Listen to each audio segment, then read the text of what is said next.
Assalamualaikum warahmatullahi wabarakatuh. Halo teman-teman, perkenalkan kami dari kelompok 1. Nah, kali ini kami akan memaparkan materi mengenai bab isometri. Nah, siapa saja sih anggota kelompok dari kelompok 1? Nah, yang pertama yaitu ada Maulina Isnaini dengan NIM 075, kemudian ada Diah Miftahur Raifah dengan NIM 080, kemudian ada Naila Tunikmah dengan NIM 082, kemudian ada saya sendiri yaitu Lina Tribuja Astuti dengan NIM 086, kemudian yang terakhir ada Dina Fahrina dengan NIM 099. Nah, apa saja sih yang akan dipaparkan dalam presentasi kali ini? Yang pertama yaitu ada pengertian dari isometri itu sendiri. Kemudian yang kedua yaitu ada sifat-sifat yang dimiliki isometri. Kemudian yang ketiga yaitu mengenai isometri langsung dan isometri lawan. Kemudian yang terakhir yaitu mengenai contoh dari isometri dan pembahasannya. Nah, silahkan teman-teman simak pemaparan dan penjelasan materi isometri dari kelompok 1 yaitu berikut ini. Perkenalkan, nama saya Maulina Isnaini, NIM 75. Di sini saya akan menjelaskan mengenai pengertian isometri. Apa itu isometri? Isometri merupakan suatu transformasi yang mengawetkan atau mempertahankan jarak. Bahasan mengenai isometri merupakan suatu transformasi atas pencerminan atau refleksi, pergeseran atau translasi, dan perputaran atau rotasi. Isometri merupakan suatu transisi yang terdiri dari refleksi, rotasi, dan translasi pada sebuah garis yang mempertahankan jarak, atau arti kata isometri bisa disingkat adalah ukuran tetap. Di sini ada definisi 2.1. Misalkan T suatu transformasi T ini disebut isometri jika dan hanya jika untuk setiap pasangan titik P dan Q anggota dari bidang Euclid V berlaku bahwa panjang P aksen Q aksen sama dengan panjang PQ, di mana P aksen sama dengan transformasi P dan Q aksen sama dengan transformasi Q. Jadi di sini transformasi isometri ini harus memiliki sepasang titik. Di sini misalkan yaitu titik P dan Q. Langsung ke contoh. Misal diketahui garis G pada bidang Euclid V, panjang transformasi T yang ditetapkan sebagai berikut. Jika titik P elemen dari garis G, maka transformasi P sama dengan titik P. Jika P bukan elemen dari garis G, maka transformasi P sama dengan P aksen, sehingga G sumbu dari P aksen. Apakah transformasi T ini suatu isometri atau bukan? Nah, berikut pembahasannya. Ambil dua titik sembarang P dan Q dari anggota Euclid V. Misalkan transformasi P sama dengan P aksen dan transformasi Q sama dengan Q aksen, maka dapat diperoleh satu garis G sumbu dari PP aksen. Misal G irisan dari PP aksen sama dengan N, maka PN sama dengan NP aksen. Yang kedua, garis G sumbu dari Q aksen. Misal G irisan dari Q sama dengan M, maka QM sama dengan MQ aksen. Hubungkan titik P dan titik Q, kemudian hubungkan P aksen dan Q aksen. Selanjutnya, titik P dan M dilanjutkan P aksen dan M. Berikut ini ada gambarnya ya. Gambarnya tadi adalah ada G itu merupakan sumbu atau garis. Nah, karena P dan Q diambil sembarang titik pada bidang Euclid V, Anda dapat menyimpulkan bahwa setiap pasang titik P dan Q tadi ada ya yang dinamakan transformasi ya, harus memiliki sepasang titik. Nah, di sini sepasang titik itu ada titik P dan Q pada bidang Euclid V berlaku P aksen Q aksen sama dengan PQ.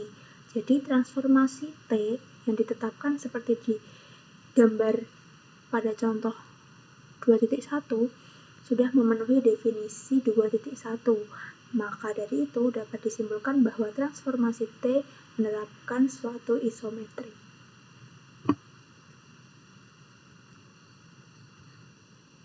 Bisa dilihat ya, itu kan berlaku di bagian sini. Setiap pasang titik P dan Q pada bidang eklit V berlaku P aksen Q aksen sama dengan PG. Jadi ini titik P jarak dari garis G dengan P, garis G dengan P aksen itu memiliki jarak yang sama. Selanjutnya yaitu Q dari garis G ke titik Q memiliki jarak yang sama, begitupun juga garis G memiliki jarak yang sama dengan Q aksen. Untuk pembahasan selanjutnya kita akan membahas mengenai sifat-sifat dari isometri sendiri. Nah, sifat-sifat isometri ini untuk sifat umumnya itu di teorema 2.1 itu ada 3, di mana yang pertama memetakan garis menjadi suatu garis, yang kedua mengawetkan ukuran sudut, dan yang ketiga mengawetkan kesejajaran.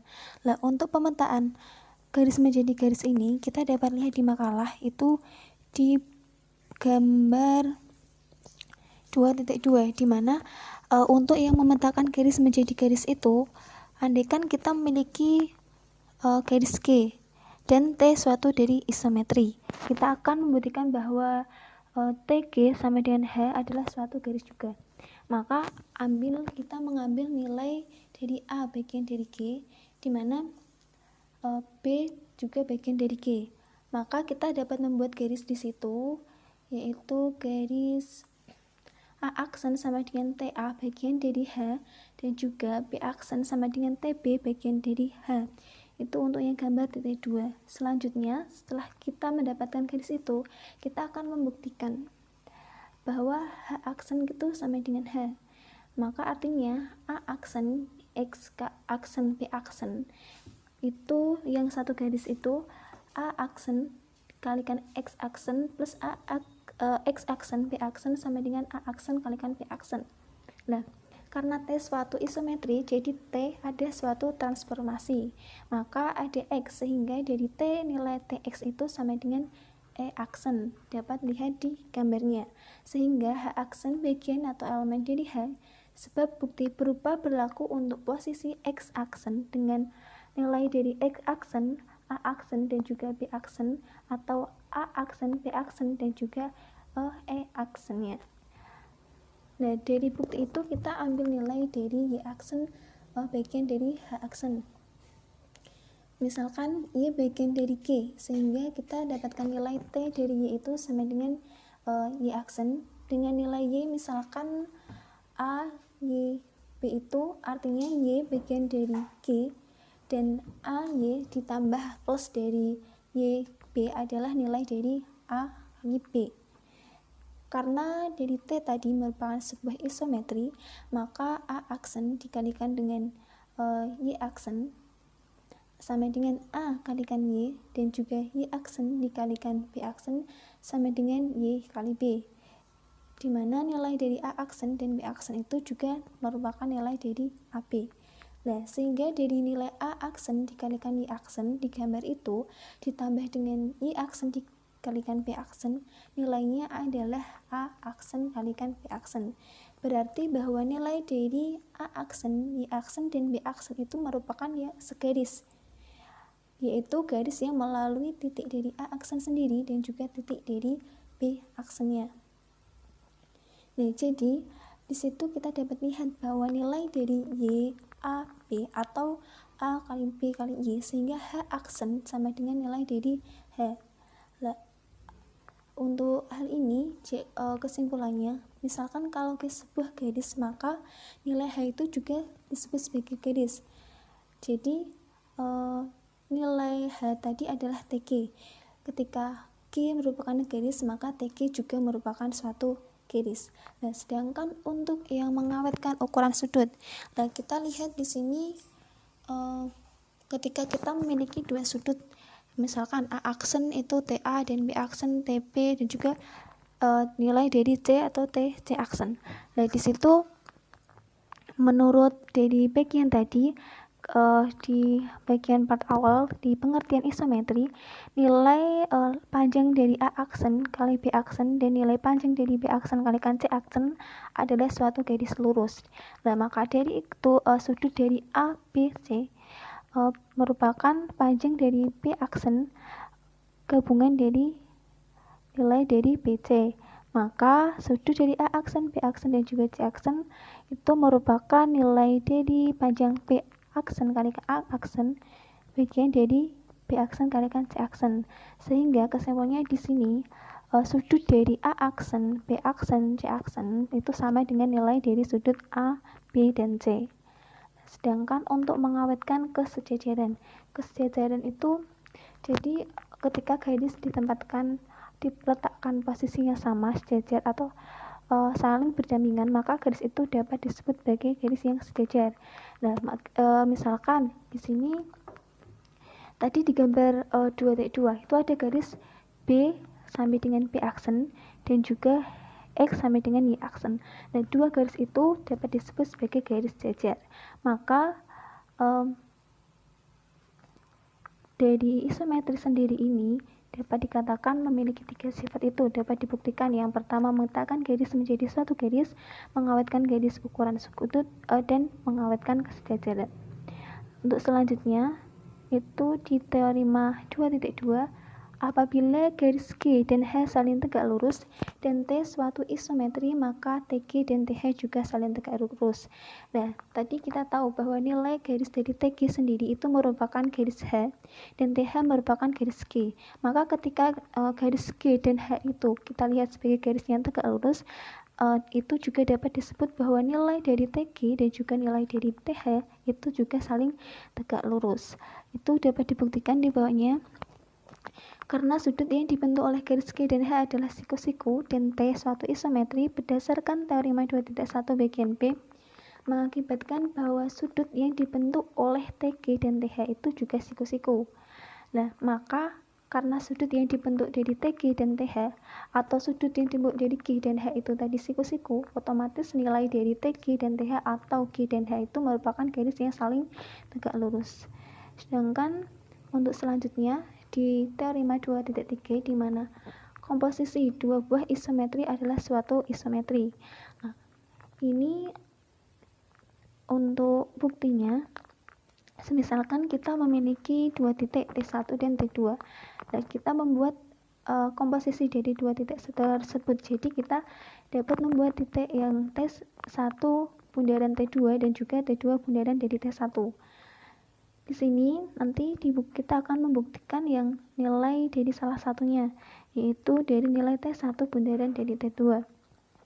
Nah, di sini misalkan T2, T2A sama dengan A1, T2B sama dengan B1.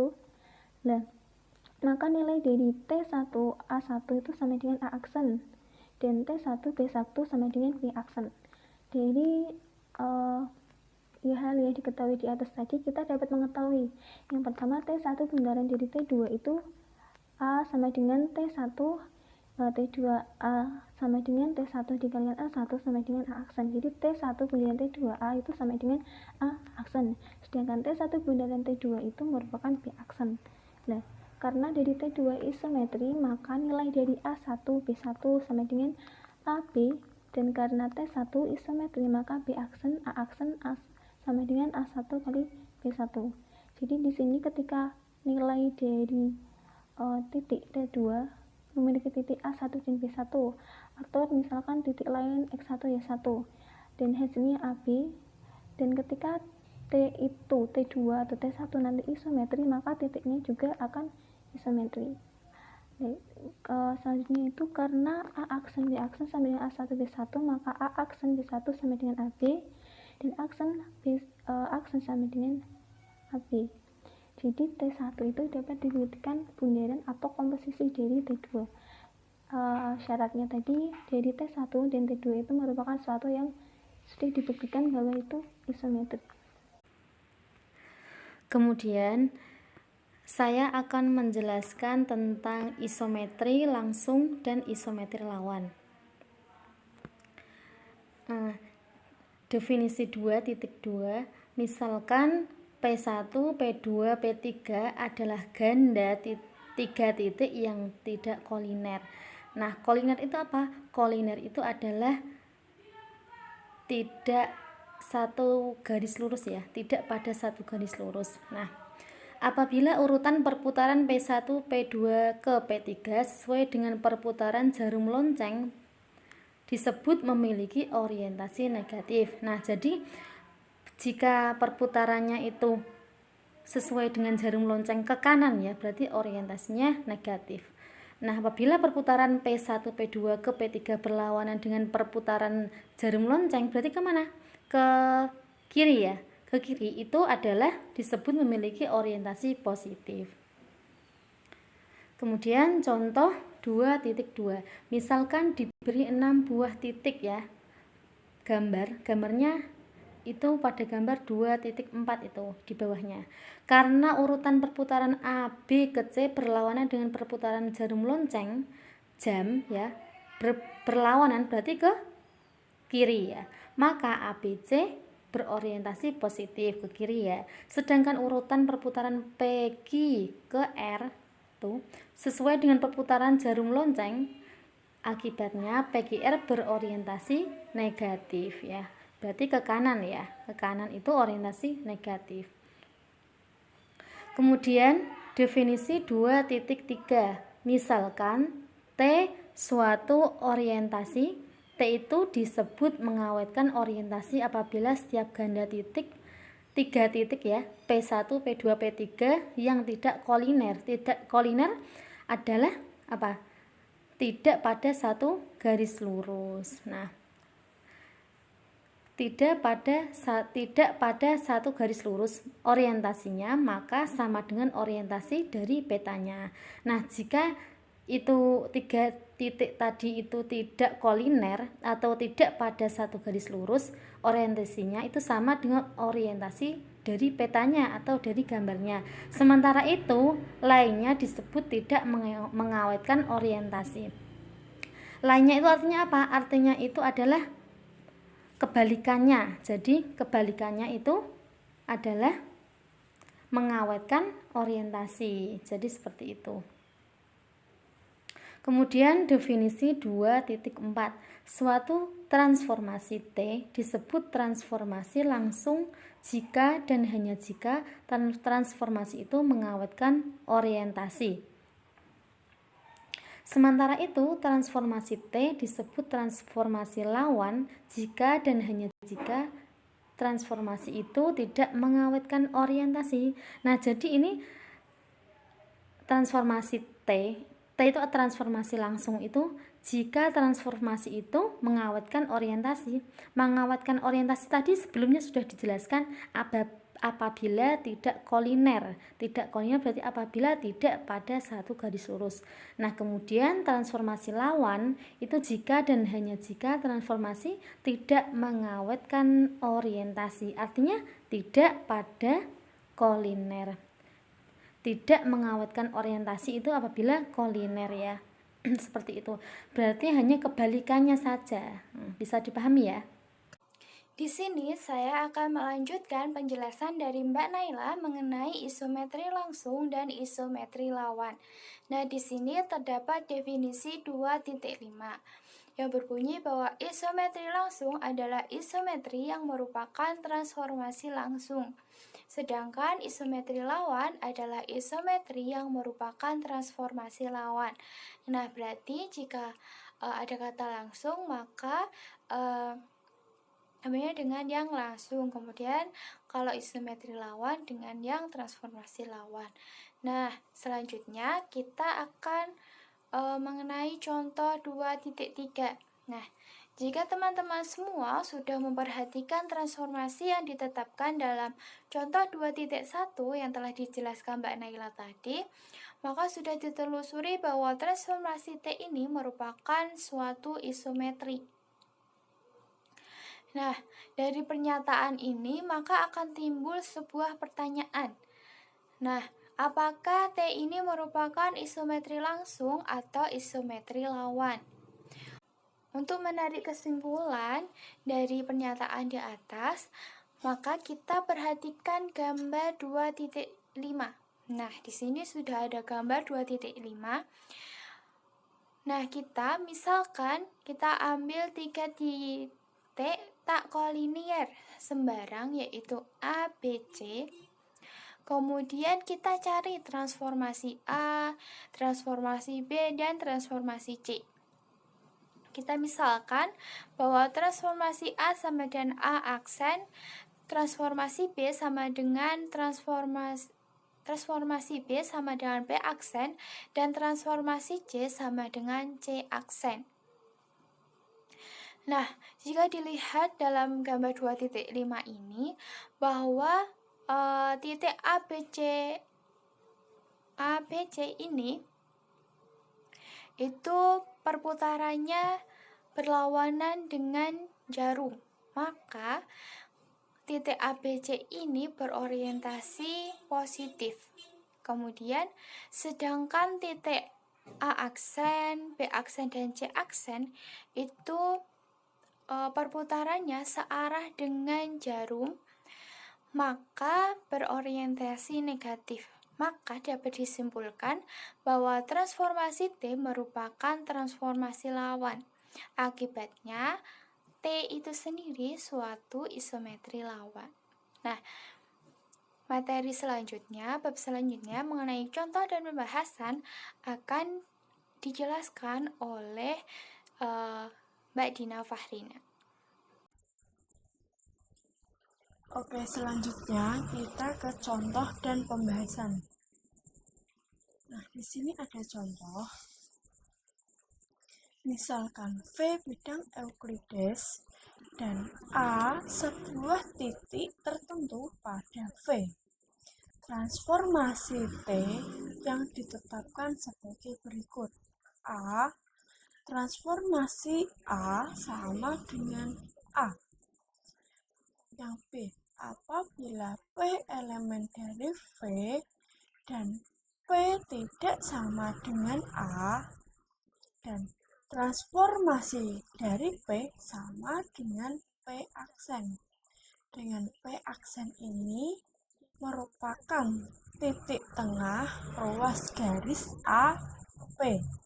Nah, pertanyaannya, apakah transformasi T ini suatu isometri atau bukan? Nah, kita langsung ke pembahasan. Perhatikan gambar 2.6. Ambil PR elemen V.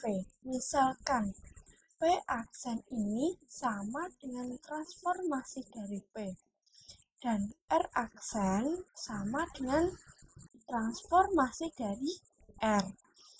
Maka AP aksen sama dengan P aksen P dan AR aksen sama dengan R aksen R. Maka akibatnya panjang R aksen P aksen ini sama dengan setengahnya panjang RP. Jadi transformasi T ini bukan suatu isometri. Karena apa?